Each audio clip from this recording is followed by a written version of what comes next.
见是场震撼。从此后，我心里被你填满。狂风中，暴雨里，心心相依。迎着风，迎着雨，笑容灿烂。奔向你，让我们策马奔腾；奔向你，让我们踏遍红尘；奔向你，让我们紧紧相随；奔向你，让我们挥洒青春。这场爱强烈到天崩地裂，这场爱简直是轰轰烈烈。不管他人世间几人能见，我和你共始终，此情不灭。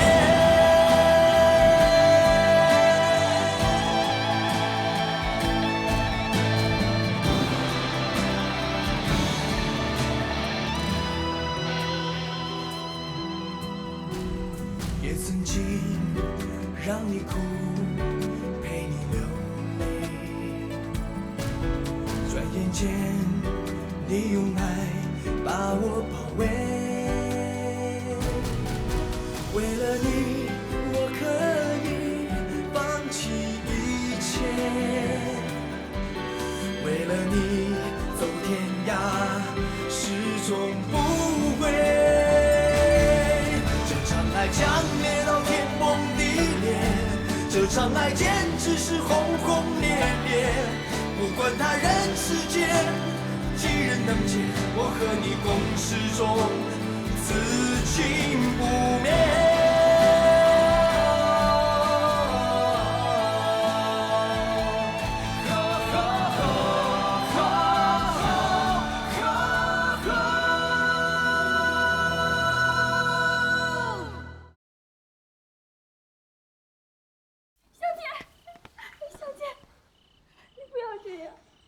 不去陪你那个伟大的老爷，不去听他沉痛的告白，你到我这儿来干嘛？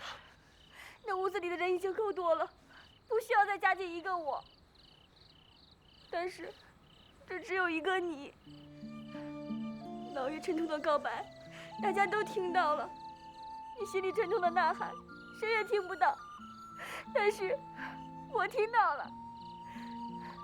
如果我还留在那里，也太辜负你把我从法场带走，从水里救我，在船上封我的忠诚事迹。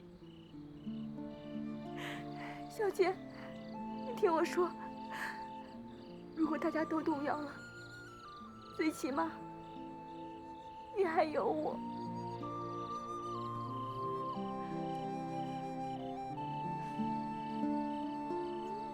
我不甘心。我不甘心！现在，这个十全十美是我的家族，已经不是那个老爷的了。他不能要杀就杀，要打就打，要召回就召回。这是对我的宣战。不是，他根本不知道这世界上有个你。他这次来，确实是痛定思痛，悔不当初。他不是来抢走你的家人，而是来带走他的家人。你这么聪明，是个有大胸襟、大智慧的人，我求求你，可不可以维持你的潇洒？潇洒？我从来就不潇洒。潇洒，像伤口上的膏药，贴在那儿止疼的。把膏药拉开，里面可能是血肉模糊。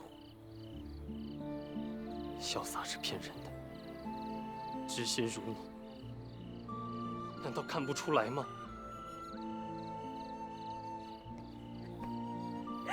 小姐，19年前的伤口，就让它愈合吧。我正努力让它愈合，但是它不能来破坏我的家庭。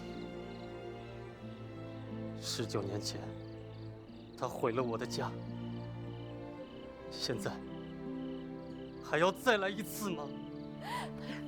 不是，现在情况未明，你先不要激动好不好？你在这坐坐，我去屋里看看情况，随时来告诉你，好吗？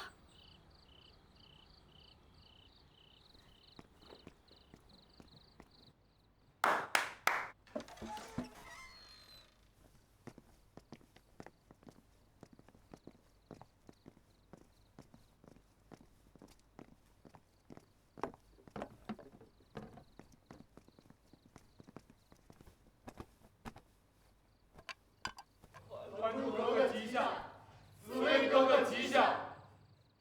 哥哥，四大蹦墩才子终于又看见哥哥了。哥哥，小桌子我会武功了，哥哥不能再抛弃小桌子了。有桌子就得有凳子，哥哥，我们想你们，都快想疯了。我的神终于显灵了。才不是你的神显灵，是皇上的用心良苦，才找到了2位格格。小虫子见到你们，真是太高兴了。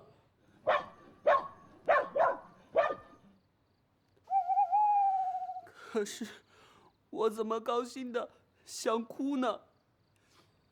快快拢地洞，虫子变猪公。哥哥，小蚊子，我的胆子比以前长大了一点点，以后也可以保护你了。从现在开始，我就是胆大心细的聪明儿了。哥哥，你们不知道我们有多想念你们。每当我们看过你们用过的纸砚，我们就想起那首大同歌；每当看到那个朱气球，我们就想起我们一起踢球的日子。然后，我们这些没出息的才子和美女，就个个都想流眼泪。岂只是笔墨和出气球？看到2位格格穿过的衣服、睡过的床、盖过的被子、坐过的椅子，我们都会想到格格。没有你们的日子，我们根本过不下去。格格，我们大家好想你们。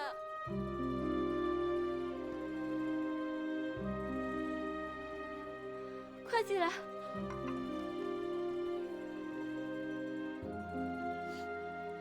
你们都来了。你们，哥哥，我也想死你们了。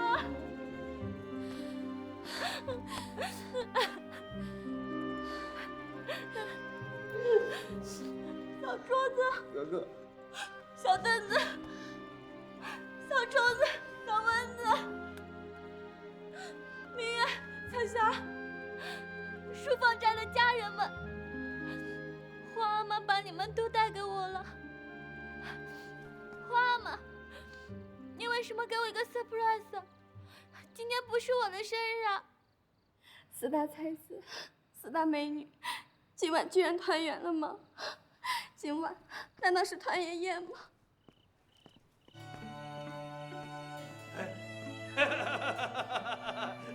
我们这2个老头算不算是斯普瑞啊？师傅，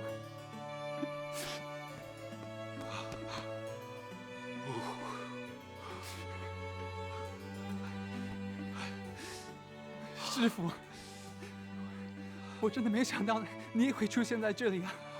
我从来没有跟皇上要求过什么，这次到南阳来看你，是我唯一恳求皇上的事。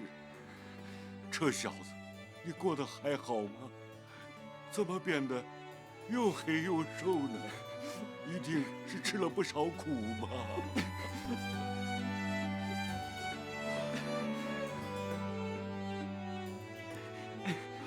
陈太医，这么远的路，你们居然来了！看看我的衣服，我这么任性，不告而别，居然还让你们跑这么远来看我，我值得吗？值得。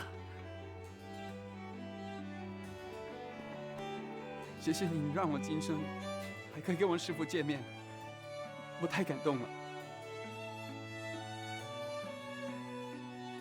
好，大家把眼泪都擦干吧。是团圆应该是高兴的。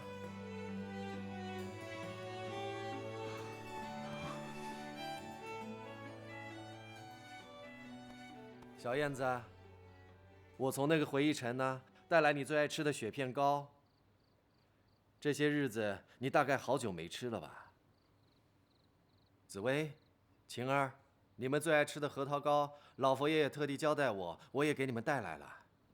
还有松子花糕啊、枣泥糕啊，这些都是老佛爷跟令妃记得你们几个丫头最爱吃的小点心啊。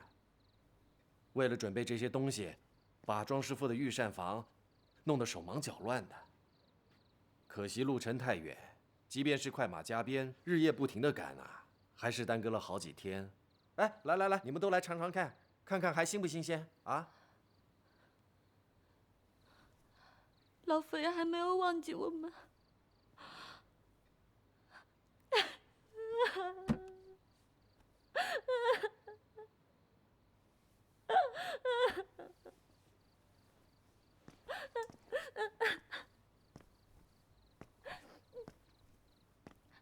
小燕子啊，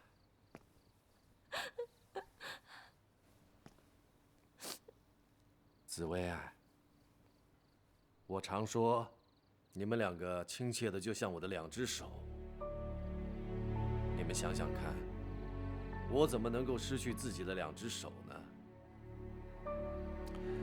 你们就算心里有气、有失望、有委屈，现在也该让它过去了。我也有气啊，我也失望，我也委屈啊。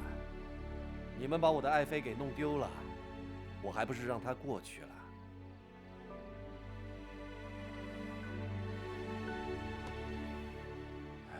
紫薇、小燕子，你们两个是我最疼爱的女儿，我不能让你们流落在外头。更何况，你们还拐走了我心爱的儿子和臣子。皇上，我怎么能担得起这句最心爱的臣子呢？我做了那么多犯规的事儿，那么多让您生气的事儿，皇阿玛，我也担当不起。不怪你们，真的不怪你们。你们是情之所至，身不由己啊！我终于懂了你们那些无可奈何了。对不起，皇阿玛，我就是那个大呼小唤一起床的人，是我连累了大家。好了，别说了。你唱的歌我都听懂了。紫薇，你的眼睛怎么样了？确实好了吗？一会儿让常太医给你诊疗一下。哎呀，常太医是你们的家庭医生，你们的身上有什么病痛啊，就找常太医帮你们诊疗诊疗，明白吗？啊？皇阿玛，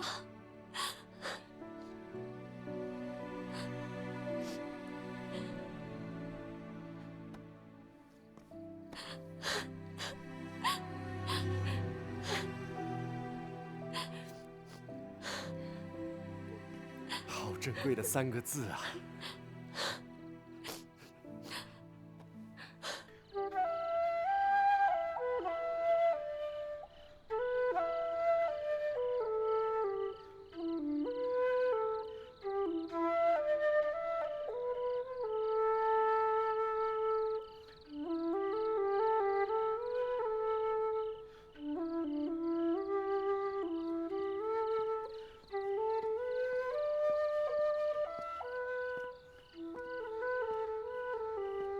萧大侠，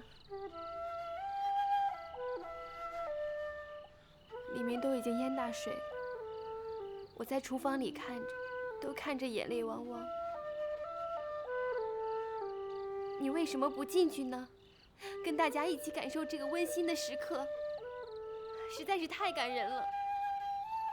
真没有想到，老爷会这样对我家小姐和小燕子。他们2个人现在正哭成一团，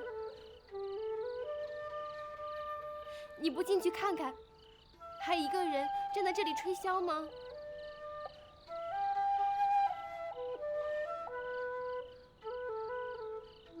萧大侠，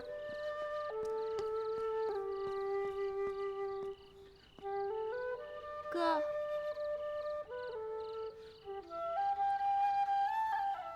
萧剑，萧大侠，师傅，你别再吹箫了，你吹得我的心好痛。我们都听到了，你要说的话，我们也都知道了。我跟你说，我们绝不动摇。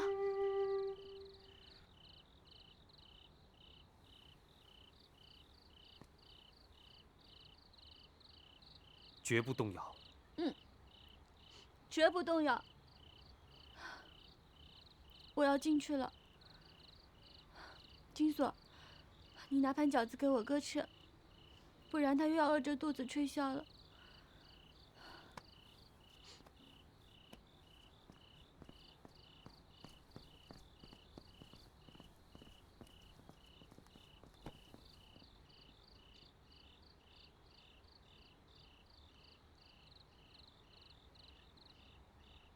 今天晚上回到贺家，好好的收拾收拾吧。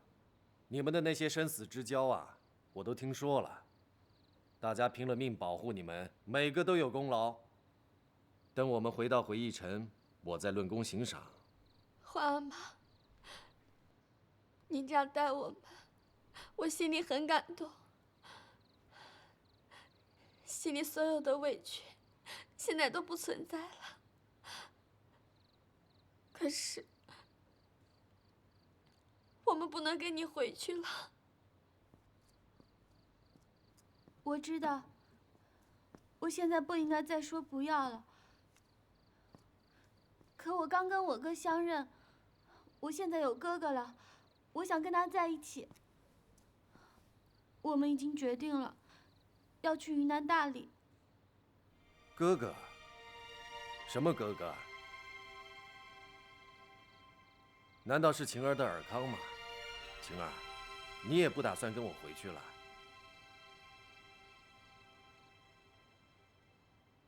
皇上，我确实已经找到了依靠，就是小燕子的亲哥哥。啊，关于这个哥哥，我再跟老爷慢慢解释。你们还是不肯回去？在那个回忆城里，我和小燕子都是异类，实在没有我们的容身之地。有我撑着，怎么会没有容身之地呢？有你撑着，仍然会有我舅公舅婆的出现，仍然会有老佛爷的怀疑和不满，仍然要面对皇后的疾言厉色。最后，当人人都在指责我们的时候，您就动摇了。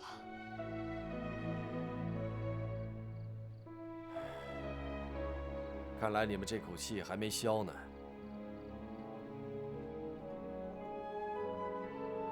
你们三个呢？怎么说？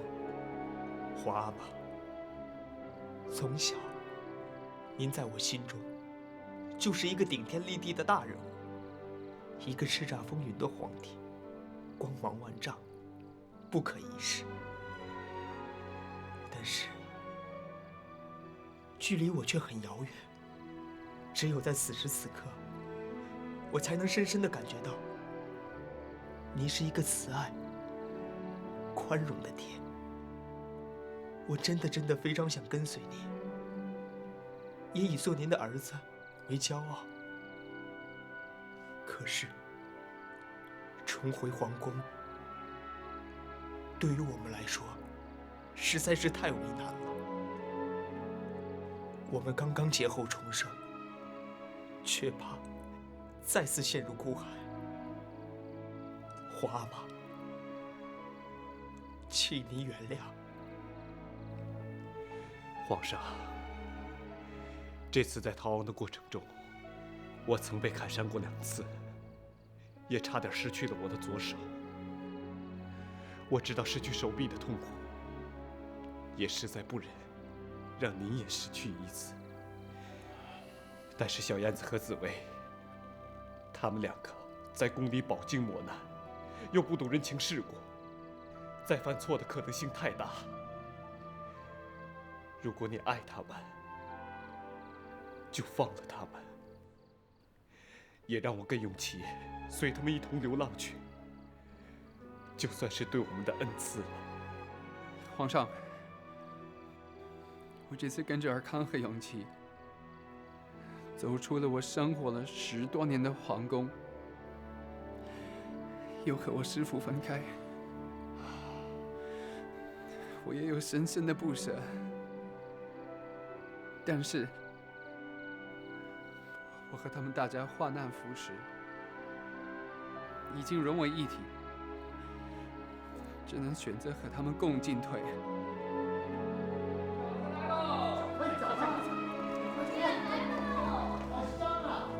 十全十美的饺子不可不吃，十全十美的招牌面呀，您不可不吃。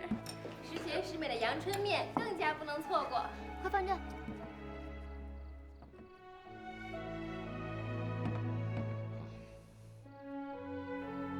十全十美，就是他们这10个人。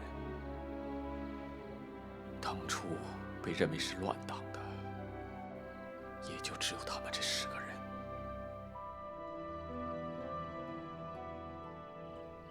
皇阿玛亲自赶到了南阳，还让御膳房给我们准备了我们最爱吃的点心。想到皇阿玛这样，我就觉得我们真残忍，真自私。他几乎是在迁就我们，讨好我们。他许多从来没有说过的话，他今天都说了。从小到大，我从来没有看到他这么低声下气过。可是，我们还是坚持不跟他回去。我们比他还狠心呢。我们不能再来一遍了。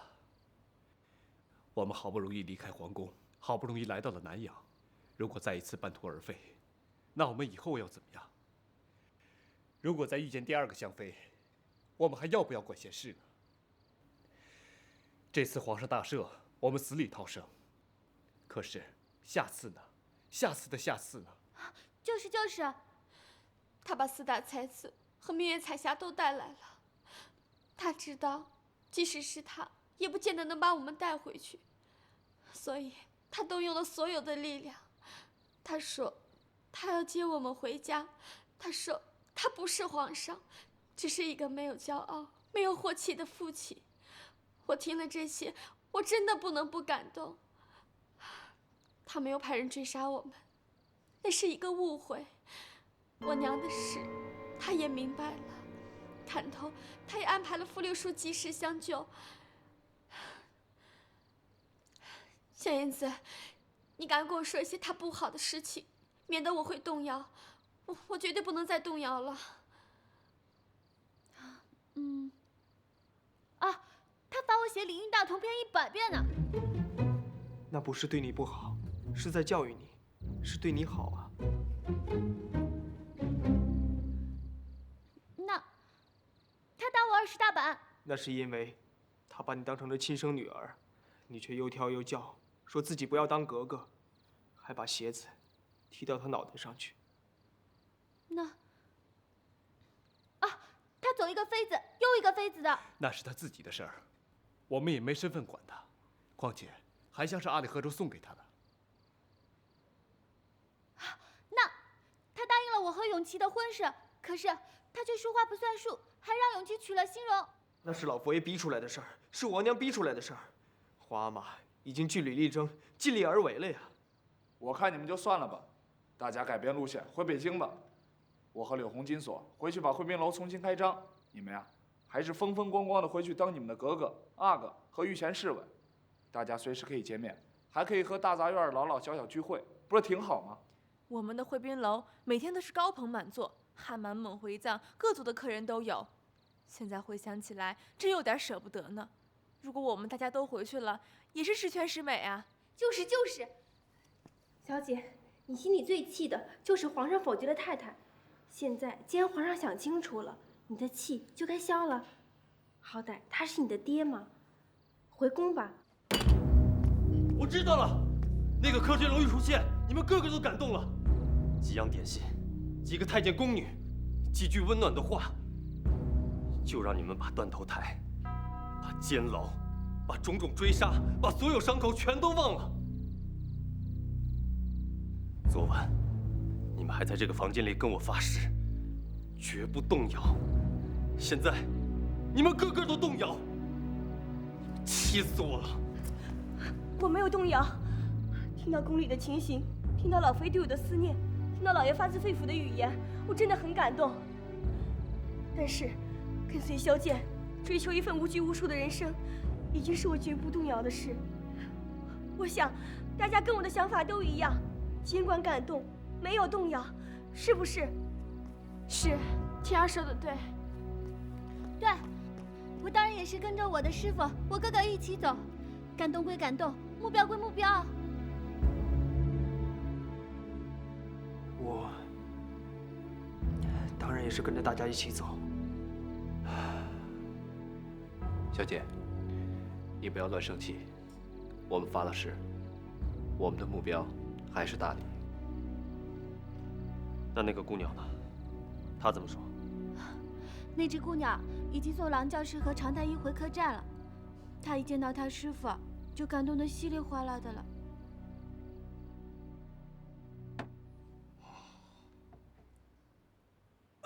师傅，热巧克力，你大概很久没有尝到这个滋味了吧？师傅，你还送了 hot chocolate， 你还亲手帮我冲了巧克力啊！我就是被你这样宠的不知天高地厚了，我的缺点都是你造成的。长寿，你听听，我这个徒弟他像话吗？他不辞而别，给我留了一封信就走了，什么追随他自己的心，他心里头可没我这个师傅。现在他居然说是被我宠的，我如果不拿剑在他身上戳个窟窿，我还算是师傅吗？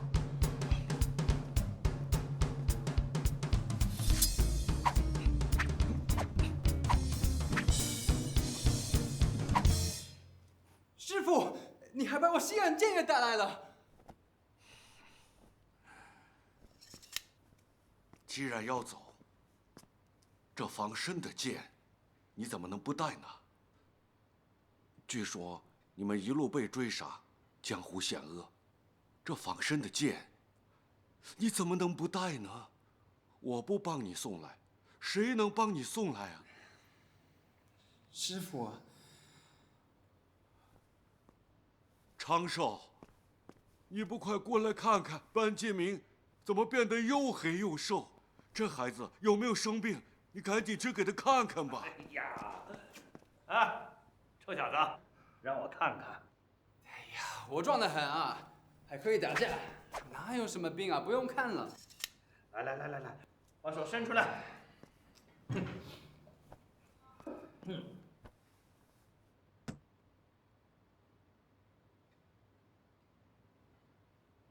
你是脉象浮动，气血不顺，你有中国诗人的那种生年不满百，常怀千岁忧的情况，也就是老百姓常说的上辈子的债，这辈子来还的情况啊。总体来说嘛，你的身体还算硬朗，只是心有千千结。你说的这是什么话吗？干什么你？我来中国40几年了，你说的话我连一半都听不懂。听不懂？你这个傲慢古怪的老太医，是欺负我中文不好吗？谁欺负你了？谁欺负你了？师傅常太医啊，你们别吵架了。我的病我自己知道了，还是喝点巧克力吧。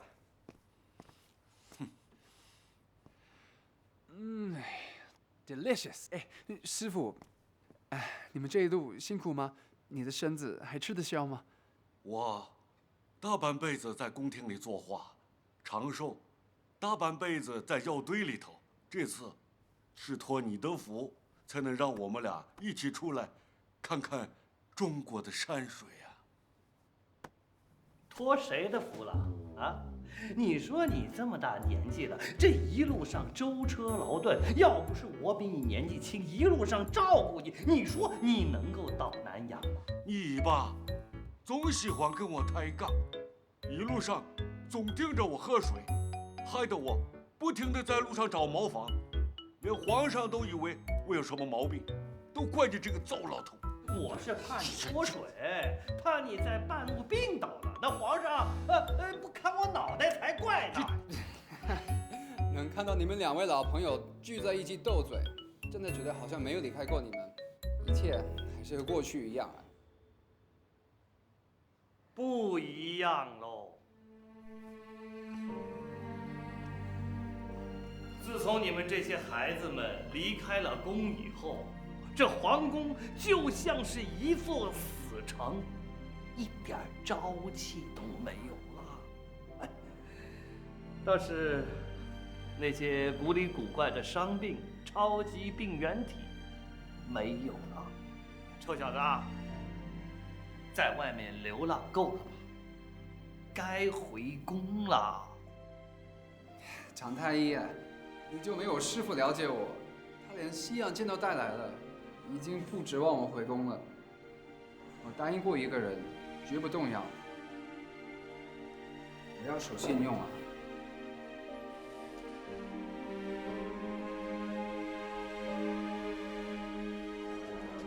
小蚊子，擦干净点啊！好嘞。哎，你看擦的这是什么呀？去那边，去。哎哎，你是扫地呢还是养土呢？嘿，你是养土。看看这情景啊，像不像又回到了我们以前在书房斋的日子？四大才子，两大美女，你们快别忙了，你们好不容易来到南阳，赶快的出去走走玩玩，别在这帮忙了啊！可是格格啊，这里人生地不熟，我们也不知道能去哪儿。我们难得和格格相聚，我们要在这里陪着格格，哪儿都不去。就是，从现在开始，我们要当格格的跟屁虫，再也不离开格格了。对，对，一家人就是要在一起。你们是不知道，我之前是想把你们通通都接出来，跟我们一起大逃亡的。哎呀，可是后来我们上的上，跌的跌，我就庆幸好没有把你们接出来，否则你们一定要跟我们一起吃苦了。哎，格格，吃苦算什么呢？古时候不是有那么一句话吗？吃苦当吃补，能成天下苦；不吃人间苦，一辈子劳苦。我们四大疯癫才子才不怕吃苦呢，格格。乖乖龙地洞，应该说不吃人间苦，肚子就打鼓。格格，小蚊子呀，什么都怕，但最怕肚子饿打响鼓了。所以呀，我的乖乖，小蚊子呀，什么苦都能吃。格格才不舍得咱们吃苦呢。格格，有没有想念我嘴里的动物啊？还是我来变美猴王的叫声给你听，如何？或者是你想听蜘蛛精、牛魔王什么的也行啊。我呀，现在可进步了，咱们《西游记》里的妖魔啊、动物啊、鬼怪什么的，全都学会了。咦？哎呀！美猴王来了！牛魔王来了，看你的铁扇哪里好？好了，你个笨劲臭虫子，你别再丑化我的神了！听你在这猪吼鬼叫的，害得格格头疼，怎么办呀？咱们终于见到格格了，应该请格格跟咱们一起回家团圆。对，团圆！回家团圆！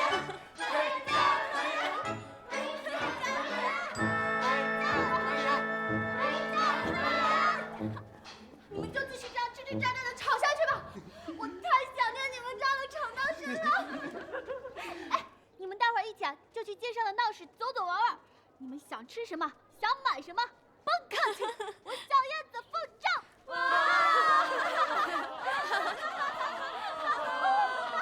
哎，咱们现在有多少积蓄，你知道吗？你在说什么大话啊？你还以为你是宫里那位还珠格格啊？是啊，我对他们大方习惯了嘛。哎，我们的面店还可以赚钱嘛，我们就招待四大才子和两大美女嘛。金锁，别小气嘛。这不是小气，是务实。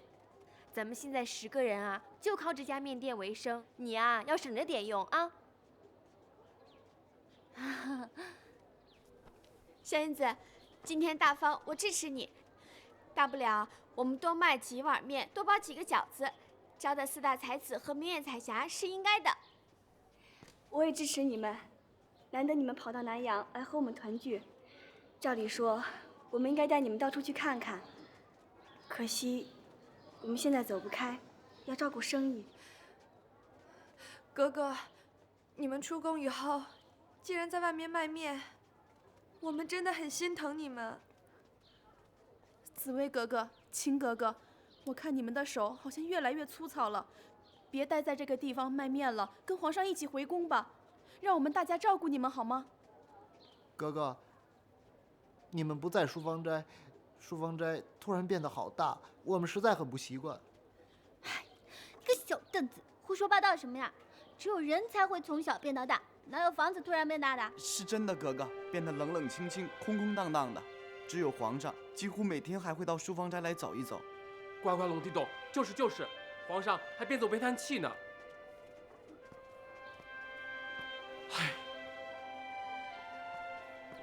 唉，哥哥，皇上还摸着你的被子，偷偷的掉眼泪呢。不仅如此，我还看到皇上的眼泪，啪，掉到紫薇格格的琴上。皇上对着我的琴哭了吗？是啊，哥哥，皇上真的好想你们几位呀。秦格格，我听双喜说，老佛爷每天晚上到你房里睡，每天看着你的衣服发呆，还天天烧香盼着格格回宫呢。老佛爷身体怎么样？有没有因为我而生病呢？有常太医的照顾，生病倒是没有，就是精神和食欲都不好。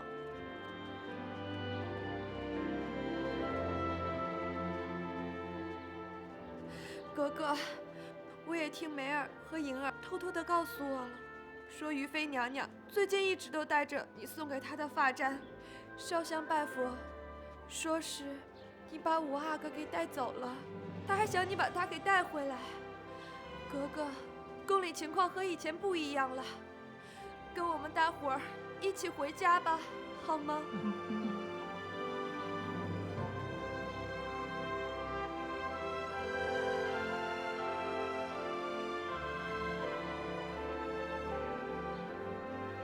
紫薇，小燕子，老爷要你们和永琪、尔康到客栈去谈一谈。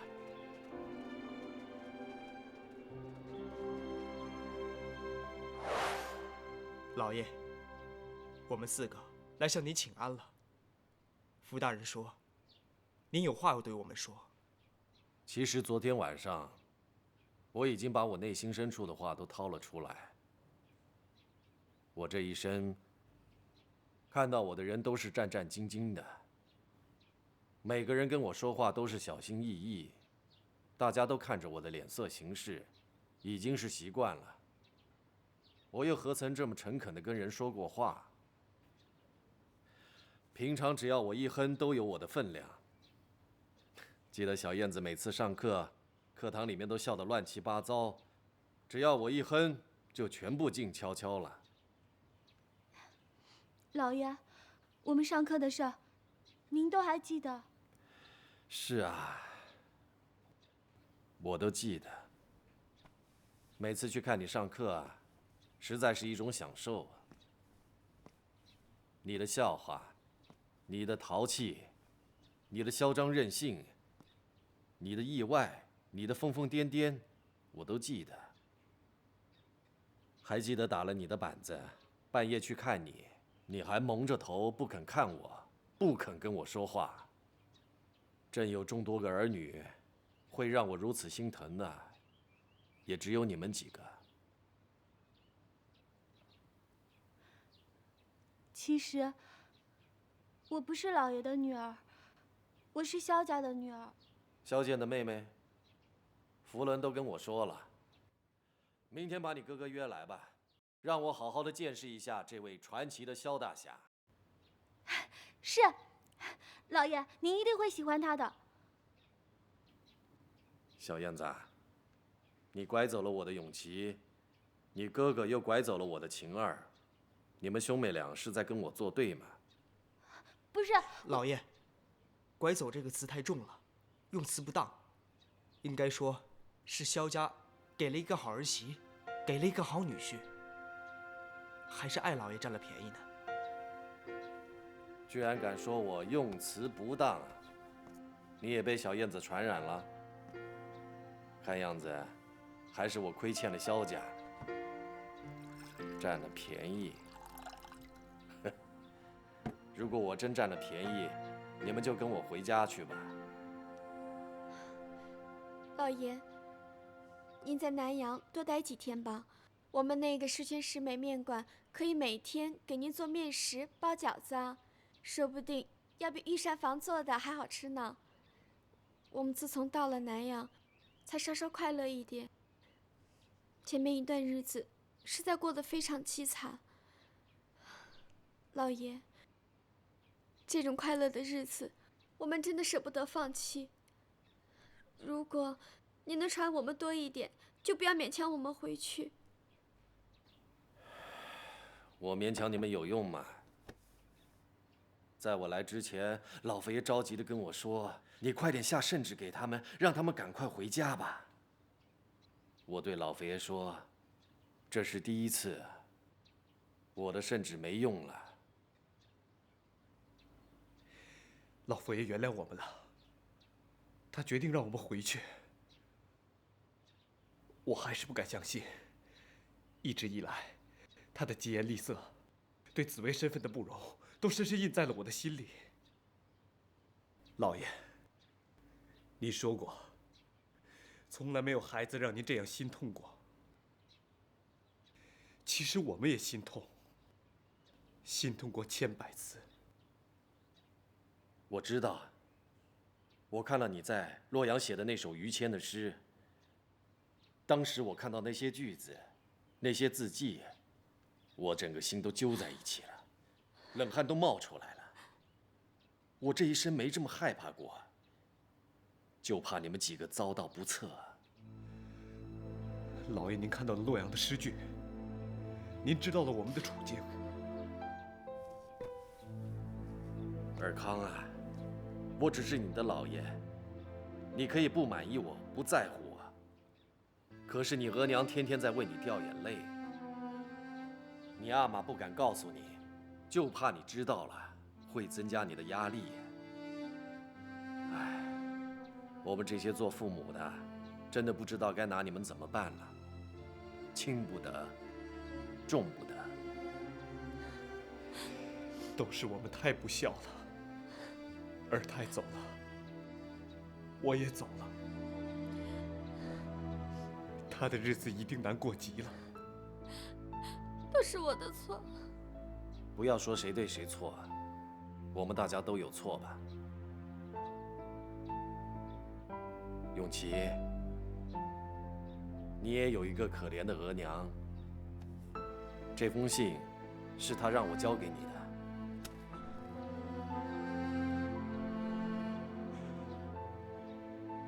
心荣没有好好伺候额娘吗？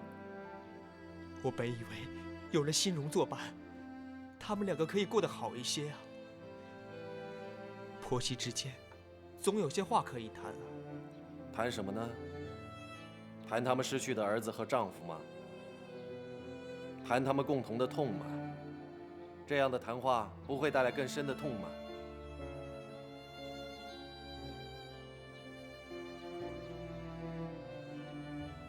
你们都回去想想吧。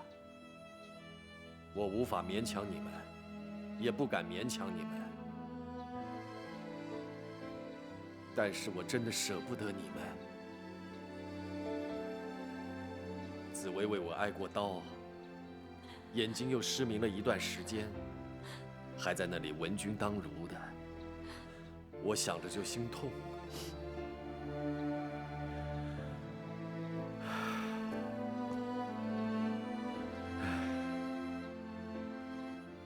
承认我舍不得，承认我心痛，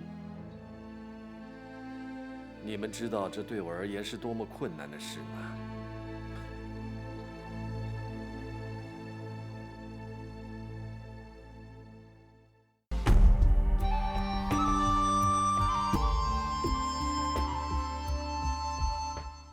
相爱是为了彼此守护，不该让你我憔悴。我知道我并不高贵，但是我却不卑微。聚散变成选择题，为何我们必须面对东西南北？